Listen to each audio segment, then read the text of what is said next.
I always get a ton of questions about the education and training contact hour requirements for operators who have their Massachusetts wastewater licenses and want to make sure they have the proper number of hours to renew their licenses. It's definitely confusing. Now, you're welcome to read through the regulations, and you can find the full text of the regulations by looking up Massachusetts Regulation 257 CMR 2.00 on the internet. On the other hand, if you stay right here, I've reviewed all these regulations and I've boiled things down for you to provide some clarity on what the requirements are and, more importantly, how they apply to you. Hi, I'm Brian Hagopian, a professional wastewater instructor with Clearwater Consulting, here to help you navigate all the forms and paperwork associated with having and keeping a wastewater operator's license.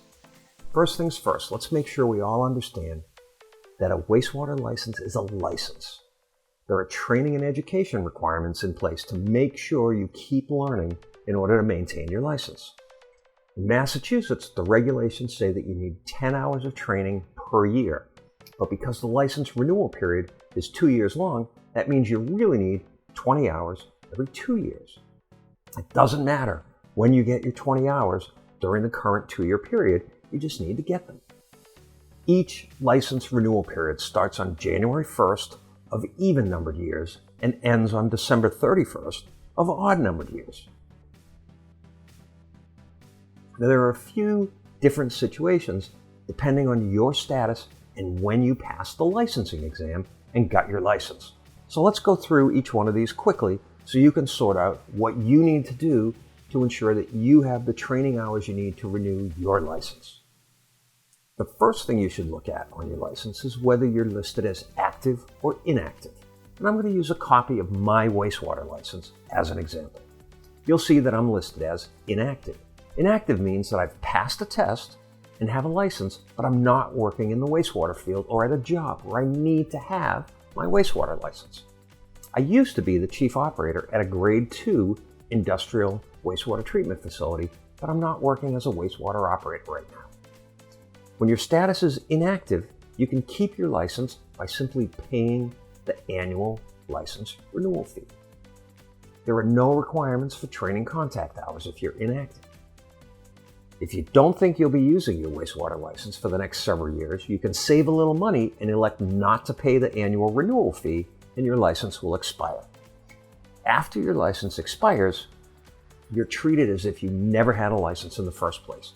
So, in the future, if you want to get a wastewater operator's license, you have to go back to the drawing board to study for, take, and pass the appropriate licensing exam.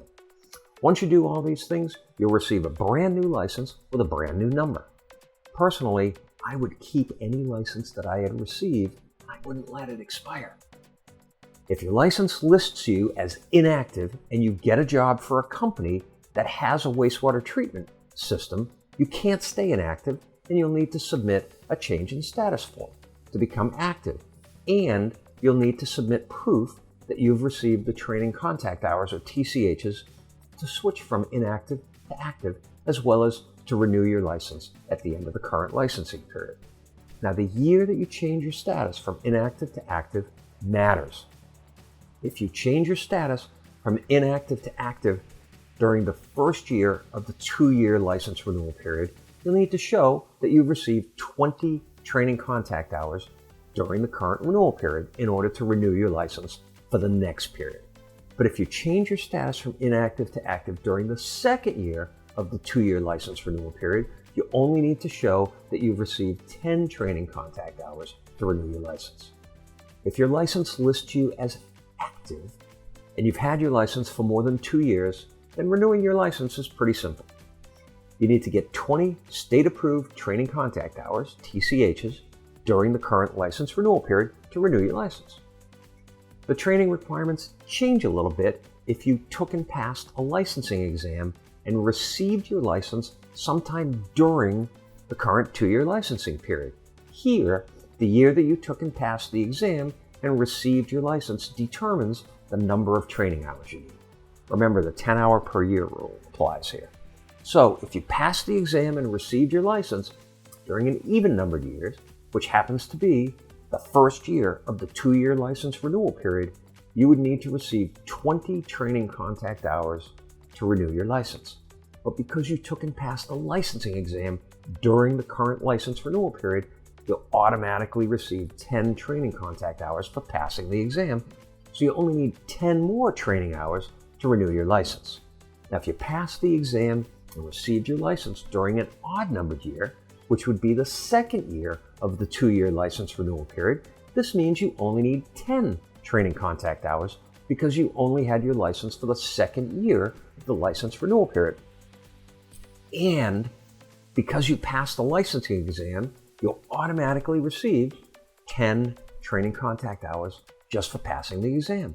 And that's all you need to renew your license. So you don't need any additional training hours to renew your license. Make sense? I hope so.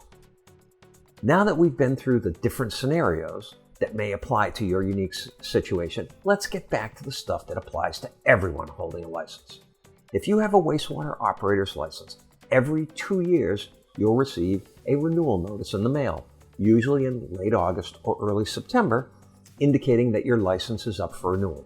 I'll use my renewal form from the 2012-13 licensing period as an example. To renew an inactive license for the next 2 years, all you have to do is pay the renewal fee. To renew an active license, you'll need to pay the renewal fee and provide proof that you've received the required 20 training contact hours during the current renewal period. If you've attended any state-sponsored quarterly meetings or any state-sponsored classes, or passed a licensing exam, then those hours will already be listed on your form and you don't need to submit any further proof of those hours. From this form, you'll see I received credit for 2 hours for attending a trade show, 3 hours for attending a quarterly meeting, 6 hours for attending a math class, and then 10 hours for passing the grade 4I licensing exam. If you received any training hours from any private courses, like one of my courses, for example, this information would not appear on the renewal form. So you'll have to tell the authorities about these hours by adding the appropriate information about each of these courses to this section of the form. You will need to provide the state-approved course number, the name of the course, and the number of TCHs awarded for completing the course. Be sure to submit a copy of your certificate of completion from each of these courses to receive the proper credit. If you're active and you don't submit the required number of training hours, your license will expire and you'll have to start all over again by taking and passing a licensing exam, at which time you'd get a brand new license. This happened to me once, and it was really embarrassing because I happened to be the chief operator at a facility at the time. Don't let this happen to you. I want to make sure that you understand that there are some restrictions on the type of courses that can and cannot be submitted as suitable training hours to renew your license. Out of the 20 required training contact hours every 2 years, at least 10 of those hours must be from technical state-approved courses related to wastewater. The remaining hours can be from other state-approved training courses that may not necessarily be related to wastewater, like safety, HAZWOPER, etc.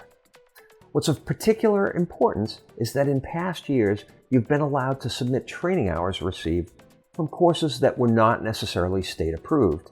But keep in mind that the authorities may only accept a fraction of those hours toward renewing your license. It's important to keep in mind that the trend is toward not accepting any hours from courses that haven't been approved by the state. So if it were up to me, I wouldn't count on getting any credit for courses that have not been state approved. And finally, it's important to understand that you can't carry training hours over from the current licensing period to the next one, even if you got a lot more hours than you needed during this current period. This means that once January 1st of the next renewal period rolls around, everyone's training hours reset to 0, and everyone with a license has to start accumulating training hours again. We'll need to receive another 20 training contact hours during the next 2-year renewal period to renew our licenses. Remember, the more you know, the further you'll go.